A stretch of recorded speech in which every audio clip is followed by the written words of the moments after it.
ఆంధ్రప్రదేశ్ కర్ణాటక సరిహద్దు ప్రాంతంలో serial killings సంచలనంగా మారడమే కాకుండా పోలీసు యంత్రాంగానికి ఛాలెంజింగ్గా నిలుస్తాయి ఈ సినిమాలో. మహిళల్ని కిరాతకంగా హత్య చేసి వారి తలల స్థానంలో దిష్టిబొమ్మను పెడుతూ ఉంటారు ఆ చంపేవాళ్ళు. దాంతో ఆ ప్రాంతాలు భయభ్రాంతులకు గురవుతూ ఉంటాయి.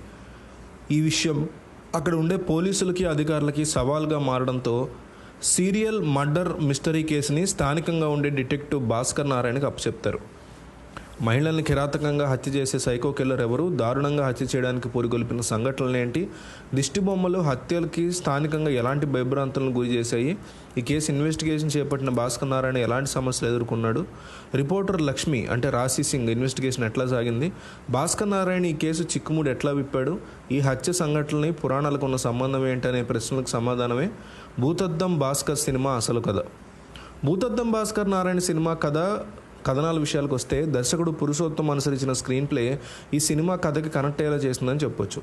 హీరో బాల్యం నాటి సంఘటనలతో కథని ఆరంభించడం ఫీల్ గుడ్ ఫ్యాక్టర్గా మారింది. ఇక హీరోయిన్తో సరదా సంఘటనలు వినోదానికి పెద్దపీట వేసేలా ఉన్నవి పెద్ద వర్కౌట్ అవలా. ఇక సీరియల్ మర్డర్స్ కథలోకి రావడంతో సినిమా కథాస్వరూపం ఫీలు లుక్ మారిపోతుంది.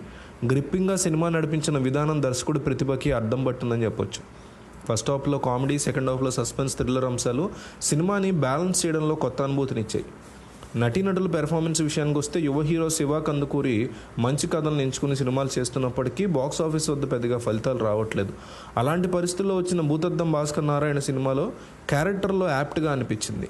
భాస్కర్ నారాయణ పాత్రలో ఒదిగిపోవడమే కాకుండా మంచి పరిమితితో కూడిన పెర్ఫార్మెన్స్తో ఆకట్టుకున్నాడు.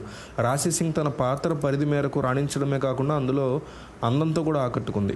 ఈ చిత్రంలో నటించిన వారు పాత్రలకు న్యాయం చేశారు. భూతద్దం భాస్కర్ నారాయణ మూవీకి ఆర్ట్ విభాగం పనితీరు, మ్యూజిక్, సినిమాటోగ్రఫీ ప్లస్ పాయింట్స్గా నిలుస్తాయి. శ్రీచరణ్ పాకాల ఎప్పట్లానే అద్భుతమైనటువంటి నేపథ్య సంగీతం ఇచ్చారు. గౌతమ్ జార్జ్ సినిమాటోగ్రఫీ బాగుంది.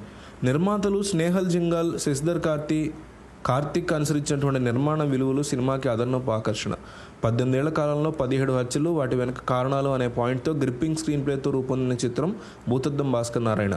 సైకో కిల్లింగ్స్ కథా నేపథ్యంలో సాగిన ఈ సినిమాకి నటీనటుల పెర్ఫార్మెన్స్, సాంకేతిక నిపుణుల పనితీరు ప్లస్ పాయింట్లు. ఫస్ట్ హాఫ్లో అసలు కథలోకి వెళ్ళడానికి సమయం తీసుకోవడంతో బాగా సాగదీసినట్టు అనిపిస్తుంది. క్రైమ్, సస్పెన్స్, థ్రిల్లర్ జానర్లను ఇష్టపడే ప్రేక్షకులు ఈ సినిమాని ఒక్కసారి చూడొచ్చు అంతే.